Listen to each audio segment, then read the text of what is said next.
गांव के बीचों बीच एक पुरानी हवेली थी, जहां विधवा भाभी सुमित्रा अकेली रहती थीं। उनकी उम्र कोई 28-30 साल रही होगी। सांवली रंगत, तीखे नैन नक्श और साड़ी के पल्लू से झांकती उनकी मासूमियत हर किसी को आकर्षित कर लेती थी। उनके पति की मौत को 4 साल हो चुके थे और अब वे इस समाज में अकेले ही अपनी पहचान बनाए रखने की कोशिश कर रही थीं। हवेली के ठीक बगल में अजय और रमन रहते थे। दोनों भाई बचपन से ही शरारती थे और भाभी से हंसी मजाक करने का कोई भी मौका नहीं छोड़ते थे। शरारतों की शुरुआत अजय और रमन को यह अच्छा नहीं लगता था कि भाभी हमेशा खुद को अकेला महसूस करें, इसलिए वे अक्सर उनका मूड हल्का करने के लिए कोई न कोई शरारत कर बैठते। कभी घर की चौखट पर गुलाब रख देते तो कभी पायल की झनकार सुनाकर उन्हें चौंका देते। एक दिन अजय ने छत से भाभी पर हल्के गुलाब की पंखुड़ियां गिरा दीं। सुमित्रा चौंक कर ऊपर देखने लगीं तो देखा कि अजय मुस्कुराते हुए भाग रहा था। अरे भाभी, आज तो आपकी साड़ी बहुत सुंदर लग रही है, बस फूलों की कमी थी। रमन ने हंसते हुए कहा, तुम दोनों मुझे इतना छेड़ते क्यों हो? सुमित्रा ने नाराजगी जताई, मगर उनकी आंखों में हल्की मुस्कान झलक रही थी। धीरे धीरे सुमित्रा को यह महसूस होने लगा कि ये दोनों सिर्फ मजाक ही नहीं कर रहे, बल्कि उन्हें खुश रखने की कोशिश भी कर रहे हैं। एक दिन गांव में मेला लगा था। सुमित्रा अकेली बैठी थीं, तभी अजय और रमन उनके पास आए। भाभी, मेला देखने चलिए ना, इतनी उदास क्यों बैठी हैं? नहीं, मैं नहीं जा सकती। सुमित्रा ने नजरें झुका लीं। भाभी, दुनिया बहुत छोटी है, इसे उदासी में मत बिताइए, अजय ने नरम लहजे में कहा। रमन ने उनकी हथेली पकड़ ली और बोला, अगर आप चलेंगी तो हम आपको गुपचुप खिलाएंगे। सुमित्रा की आंखें भर आईं। वे जानती थीं कि समाज उन्हें एक विधवा के तौर पर देखता है, लेकिन ये दोनों उन्हें सिर्फ सुमित्रा भाभी मानते थे, जो उनकी देखभाल भी करती थीं और उनके साथ हंसती भी थीं। रात को सुमित्रा जब आंगन में बैठी थीं, तब अजय और रमन उनके पास आकर बैठे। भाभी, क्या आप खुश हैं? अजय ने गंभीर स्वर में पूछा। सुमित्रा कुछ पल चुप रहीं, फिर बोली, तुम दोनों की वजह से महसूस होता है कि मैं अकेली नहीं हूं। रमन ने धीरे से उनकी ओर देखा। तो क्या हम हमेशा आपको ऐसे ही हंसाते रहें? सुमित्रा मुस्कुरा दी, लेकिन उनकी आंखों में नमी थी। उस रात पहली बार उन्हें एहसास हुआ कि उनकी जिंदगी में अब भी प्यार और अपनापन मौजूद था। एक ऐसा रिश्ता जो शब्दों से परे था, मगर दिल की गहराइयों तक छूता था। रात धीरे धीरे गहराती जा रही थी। हवेली के आंगन में चांदनी बिखरी हुई थी। हल्की ठंडी हवा बह रही थी, जो सुमित्रा की साड़ी के पल्लू को बार बार उड़ाने की कोशिश कर रही थी। सामने बैठे अजय और रमन खामोश थे, मगर उनकी आंखों में कुछ अजीब सा अपनापन झलक रहा था। सुमित्रा की नजरें जमीन पर टिकी थीं, मगर उनका दिल एक अजीब एहसास से घिरा हुआ था। वह अब तक अपने जीवन को एक विधवा की तरह देख रही थीं, मगर आज पहली बार उन्होंने खुद को सिर्फ सुमित्रा के रूप में महसूस किया, एक औरत जिसकी भावनाएं अब भी जिंदा थीं। अगले दिन सुबह जब सुमित्रा आंगन में तुलसी के पास जल चढ़ा रही थीं, तभी पीछे से किसी ने उनके गीले बालों में हल्के से हाथ फेर दिया। वह एकदम से चौंक गईं और मुड़कर देखा। अजय था। क्या कर रहे हो? सुमित्रा ने घबराते हुए कहा। भाभी, आपके बालों में पानी गिर रहा था, बस उसे हटा दिया, अजय ने शरारती मुस्कान के साथ कहा। रमन भी वहीं खड़ा था।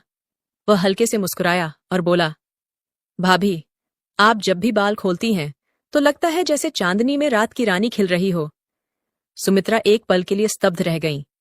यह क्या हो रहा था? उनके मन में हलचल मच गई। शाम को जब सुमित्रा अकेली बैठी थीं, तब अजय उनके पास आ गया। भाभी, क्या हम आपसे एक सवाल पूछ सकते हैं?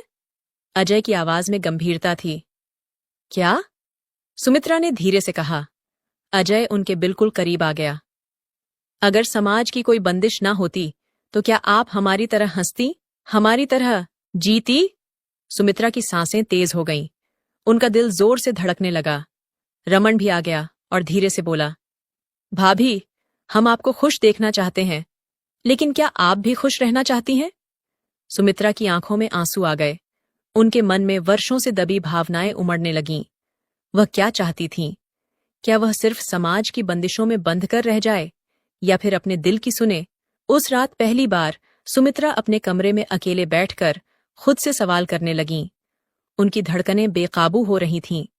वह जब भी अजय और रमन के बारे में सोचती, उनके होठों पर मुस्कान आ जाती। सुबह जब वह मंदिर जा रही थीं, तो अचानक अजय उनके सामने आ गया। भाभी, एक बात कहूं? अजय ने बहुत नरम आवाज में कहा। सुमित्रा ने नजरें झुका लीं। क्या? अजय ने धीरे से उनके चेहरे की ओर देखा और बोला, आपकी ये आंखें सिर्फ आंसुओं के लिए नहीं बनी भाभी, इनमें हंसी और प्यार भी होना चाहिए। रमन भी वहीं खड़ा था। वह धीरे से बोला, भाभी, अगर हम आपकी जगह होते तो हम अपने दिल की सुनते। आप भी सुन सकती हैं। सुमित्रा कुछ नहीं बोली, मगर उनके भीतर कुछ टूट रहा था और कुछ नया जुड़ रहा था। उस रात चांदनी बेहद खूबसूरत थी। हवेली के आंगन में 3 दिल धड़क रहे थे। एक ऐसा रिश्ता जो समाज से परे था मगर सच्चा था। रात अपनी पूरी खूबसूरती के साथ हवेली पर उतर रही थी। सुमित्रा अपने कमरे की खिड़की से बाहर देख रही थीं। हल्की हवा उनकी साड़ी के पल्लू को उड़ा रही थी, लेकिन उनकी धड़कनों से तेज शायद कुछ भी नहीं था। अजय और रमन के शब्द उनके कानों में गूंज रहे थे। आपकी ये आंखें सिर्फ आंसुओं के लिए नहीं बनी भाभी, इनमें हंसी और प्यार भी होना चाहिए। ये कैसा एहसास था? क्या यह गलत था या ये वही अधूरापन था जिसे वह अब तक अनदेखा कर रही थीं? अगले दिन सुबह जब सुमित्रा तुलसी को जल चढ़ा रही थीं, तब पीछे से किसी ने उनके खुले बालों को हल्के से छू लिया। एक झुरझुरी उनके पूरे बदन में दौड़ गई। अजय, उन्होंने फुसफुसाते हुए कहा। अजय पास खड़ा था। उसकी आंखों में एक अजीब सी गर्माहट थी। भाभी, आप जब बाल खोलती हैं तो लगता है कि हवा भी आपके पास आकर रुक जाना चाहती है, अजय ने धीमे से कहा। सुमित्रा का गला सूख गया। उन्होंने खुद को पीछे खींचा, लेकिन तभी रमन आ गया। भाभी, आप कब तक खुद को रोकेंगी? रमन की आवाज में हल्का कंपन था। सुमित्रा ने उनकी तरफ देखा।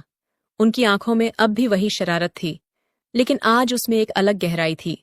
रात को जब सुमित्रा आंगन में अकेली बैठी थीं, तो अचानक अजय उनके पीछे आकर खड़ा हो गया। उनकी धड़कनें तेज हो गईं।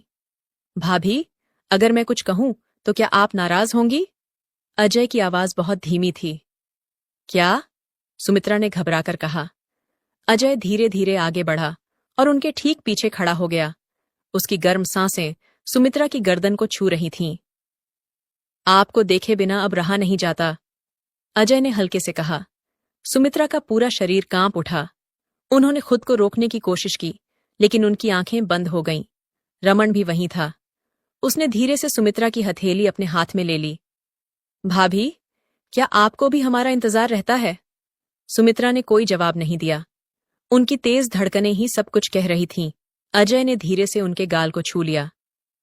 भाभी, क्या आप अपने दिल की सुन सकती हैं? रमन ने उनकी उंगलियों को हल्के से सहलाया। अगर हम कहें कि आपको इस दुनिया की परवाह करने की जरूरत नहीं है, तो क्या आप हमें अपना सकती हैं? सुमित्रा की आंखों में आंसू थे। उन्होंने खुद को बरसों तक रोका था, लेकिन अब जैसे सारी बंदिशें टूट रही थीं। उन्होंने धीरे से अपनी उंगलियां रमन की हथेलियों में कस दीं और अपनी पलकें झुका लीं, जैसे चुपचाप अपने एहसासों को स्वीकार कर रही हों। अजय और रमन दोनों ने एक दूसरे की ओर देखा और फिर सुमित्रा को। चांदनी रात में 3 धड़कते दिल एक रिश्ते की सारी सीमाओं को तोड़कर एक दूसरे के करीब आ रहे थे। रात की चांदनी अब और भी गहरी हो चुकी थी। हवेली के आंगन में हल्की ठंडी हवा चल रही थी, मगर सुमित्रा के भीतर एक अजीब सी गर्मी दौड़ रही थी। उनकी सांसें बेकाबू हो रही थीं, धड़कनें जैसे पूरे वातावरण में गूंज रही थीं। अजय और रमन दोनों उनकी ओर देख रहे थे।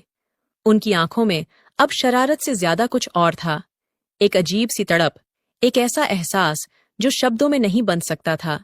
सुरों की सरगम में भीगी रात अजय धीरे धीरे आगे बढ़ा और सुमित्रा के ठीक सामने आ खड़ा हुआ। उसके हाथों ने हल्के से सुमित्रा की हथेलियों को छुआ। भाभी, उसकी आवाज में हल्का कंपन था। सुमित्रा की पलकें झुकी हुई थीं। उन्हें लग रहा था कि अगर उन्होंने नजरें उठाईं तो उनकी भावनाएं छलक जाएंगी।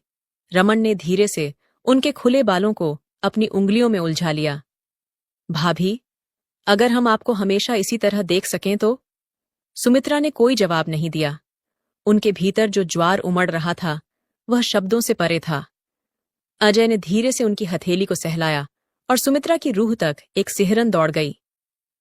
आपको डर लग रहा है? अजय ने फुसफुसाते हुए पूछा। सुमित्रा ने हल्के से सिर हिला दिया। हाँ, उन्हें डर लग रहा था, मगर यह डर किसी अनहोनी का नहीं था। ये डर उस एहसास का था जिसे उन्होंने बरसों से अपने भीतर दबा रखा था।